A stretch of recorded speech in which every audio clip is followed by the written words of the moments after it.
We have the new Starlink Mini in hand. We're going to do a first look video here, talk about some things about the Starlink Mini, do some comparisons to the Gen 3 standard. Come and join us for some more information.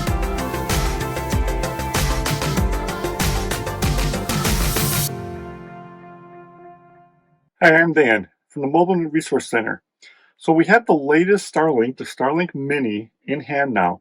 There's been a lot of excitement about this dish. It's been on our radar for well over a year. And of course, as it got closer to launch, Elon teased a few things about it on X. And then initially it became available in late June for email invite only to residential users as a bundled mini roam 50 gigabyte plan to your residential. Of course, this was not a very nomad friendly plan with only 50 gigabytes of data, which doesn't last very long if you're streaming HD movies. But it wasn't long. In July, Starlink came out and offered the Mini to anyone under the under the Mini Roam 50 gigabyte plan, standalone for $50, or you could subscribe to the Mobile Regional $150 a month plan for unlimited data. Now, of course, that's a lot more appealing to nomads to have unlimited data. So with this new dish release, now we're seeing the questions pop up on social media. What dish do I get? Do I get the Starlink Mini, or do I get the Gen 3 standard, which I have here, and I'll show a comparison in a little bit.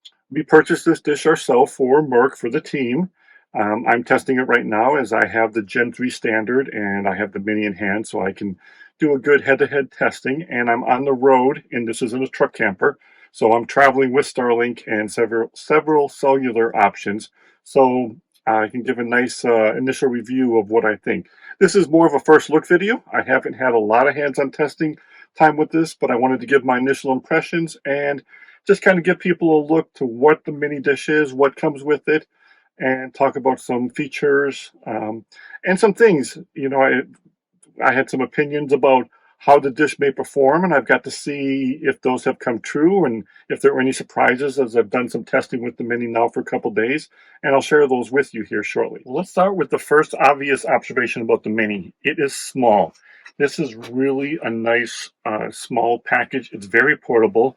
Right away, I'm going to pick up the Gen 3 here. You can see there's a huge difference in size between these two hardware. And wait, I can hold this Mini in my hand, no issues. And this Gen 3 is kind of a little bit, definitely more, got some weight to it.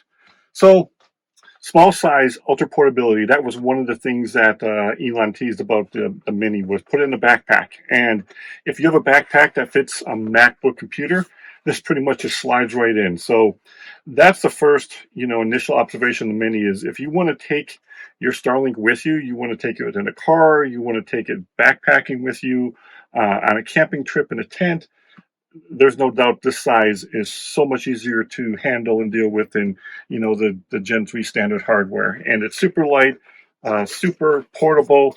It's got a kickstand on the back that is removable. And then Starlink even includes an optional pole mount. This could be, if you mount this on an RV on a pole. And while Starlink does include this AC adapter, the Mini dish is actually DC powered, and people have been asking for that for a long time. And so I'm going to set this down real quick. You get this 50-foot cord with DC barrel connectors on either end. Now, what comes with this, you have to use the AC adapter. Unfortunately, this cord is too long and too small of gauge to actually hook this cord directly to 12 volt and have it work. There's too much voltage loss, but we'll get into that as I talk more about powering the Mini. In the meantime, the dish itself, it is definitely a lightweight, portable dish. And so we're going to talk about, do you sacrifice performance because of this? The router is even embedded inside this dish. So when you go to pack this up, all you need is the Mini. You need a power, DC power, way to power the Mini. And there are cables available, third party. Starlink is supposed to have their own. It's a barrel connector, I believe 2.1 or 2.5 millimeters. And then it can be powered even from a USB-C port, 20 volt, 100 watt port. And there's some different options. So that right there means you're just packing up the dish. You're packing up a small power cord. People already are using batteries from drills to power this, all kinds of neat ideas that they're powering their Mini. So that definitely gives you a lot of options there. So with the small compact size, ultra portability, DC power, embedded router, you might be asking, well, why don't I just get the Mini instead of the Gen 3 Starlink? Well, there are some sacrifices for having that small size, and so I'm going to go over that next. I'm in an RV, and so generally I try to, because I'm running on solar for power and Starlink, I try not to park in the trees if I can help it. But that's not always the case. Sometimes, in fact, right now I'm in the Pacific Northwest. I'm near Mount Rainier. If you're familiar with this area, there's a lot of trees, a lot of very tall trees, and it has been a struggle with Starlink in some areas. So my current location, I actually have to move Starlink as far as I can away from my RV, and I'm still experiencing some drops, some obstructions, because I just can't get clear of some trees that are kind of blocking some of the view. The Mini is no different. It comes with a 50-foot cord, as I showed, and I can get about the same distance with the 50-foot cord as my Gen 3, but that starts to show some of its weaknesses. So what might that be? Well, as nice as the embedded router and the Mini sounds, as soon as you start moving the dish itself away from your RV, further away, you've just reduced your Wi-Fi signal.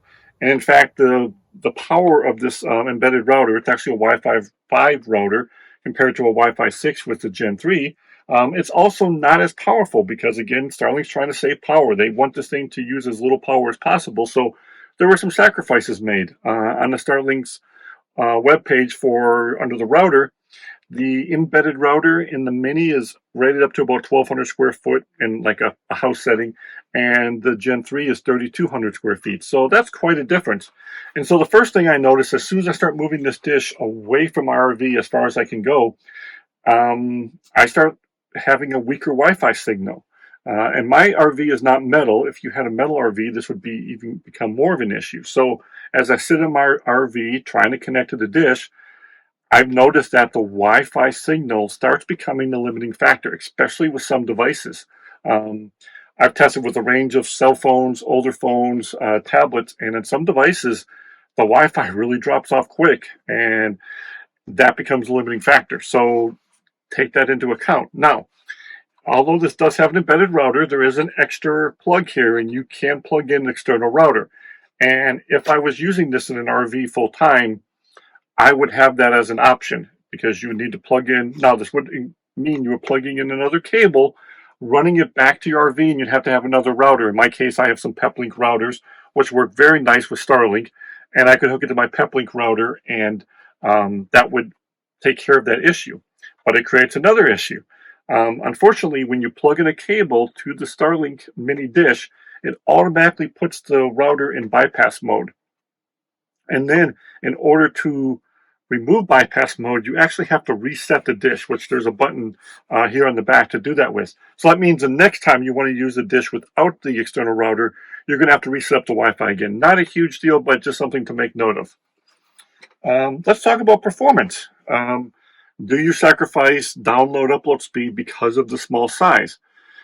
If I am very close to the dish, if I'm sitting outside when I had the dish set up, I pulled some pretty nice speeds.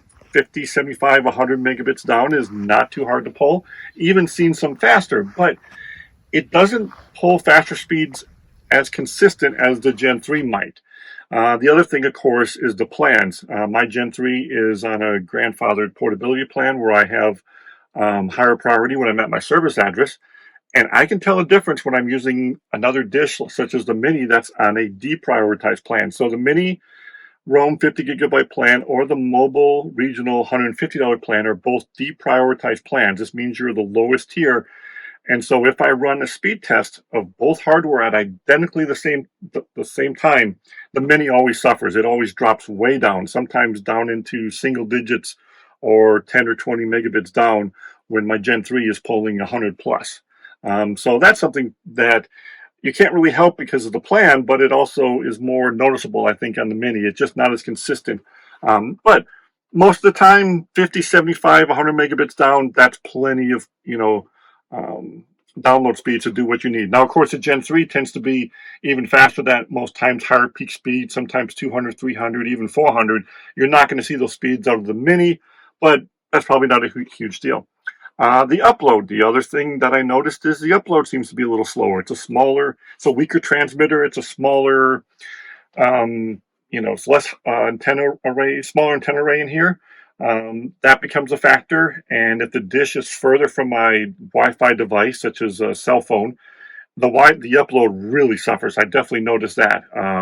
Sometimes I'm down in 3 or 4 megabit upload speed. So there is a performance hit for adapting to the mini dish for something. So that is something to keep in mind. On the Gen 3 hardware, my router is going to be inside my RV, so my 50-foot cable or even up to 150-foot cable, my router distance from my devices is not going to change. It's always going to be pretty powerful and right there by me, and it's not going to suffer that. So that's something that you're going to see in the Mini is, you know, as you move further from the dish, you may suffer some, slower speeds.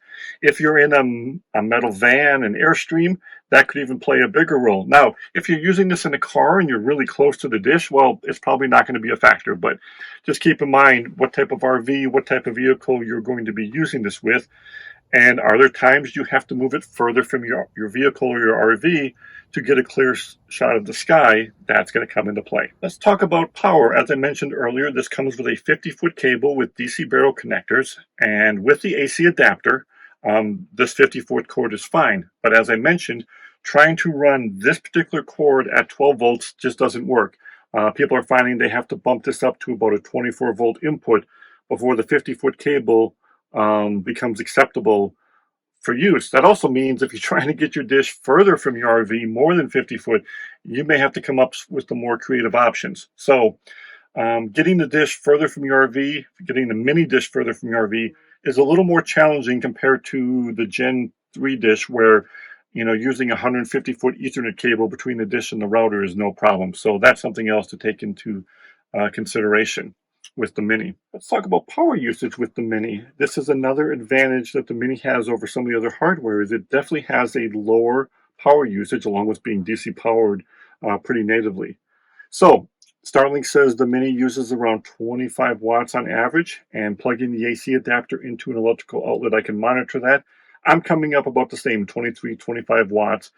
And if you're running this off a DC power source, of course, you don't have the losses of an inverter that you're dealing with also. In comparison, the Gen 3 standard, well, Starlink rates it a little higher.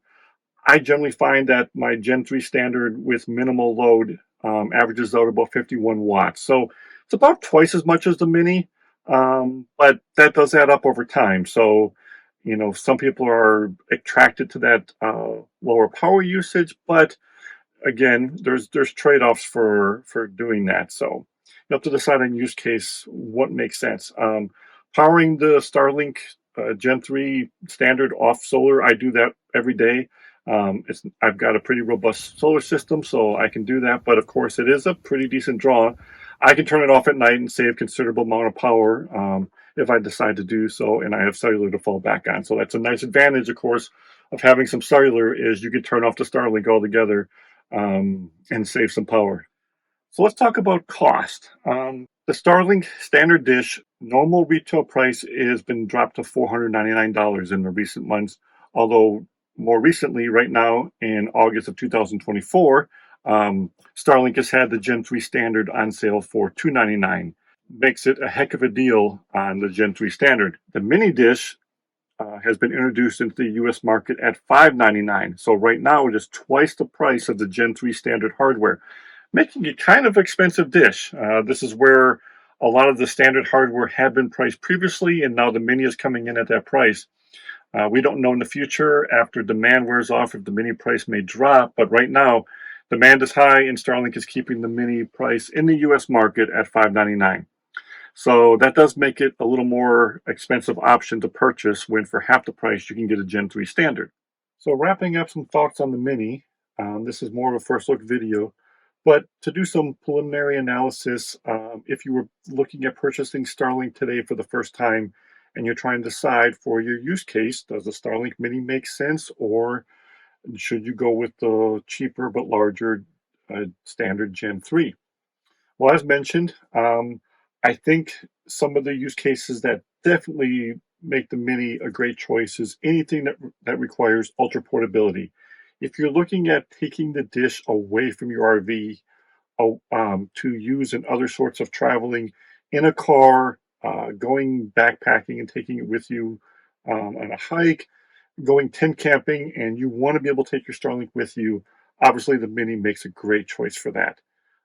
But if your use case is more typical using in your RV, you're going to be working a normal job and you're more concerned about staying connected and having the best connectivity and the best service, I think the Gen 3 still makes a great dish and a better choice for that.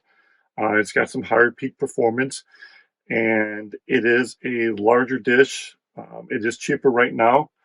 And for people that are doing Teams calls, video calls, stuff like that, you make less sacrifices with the standard. You can get it further from RV. Like I mentioned, getting it 100, 150 feet from your RV is not a big deal. Where getting the Mini that far from your RV, that becomes a little bit more of a challenge just because of the power and talking about how it's powered and talking about the Wi-Fi and what changes you have to make. And that's really not an issue at all with the Gen 3.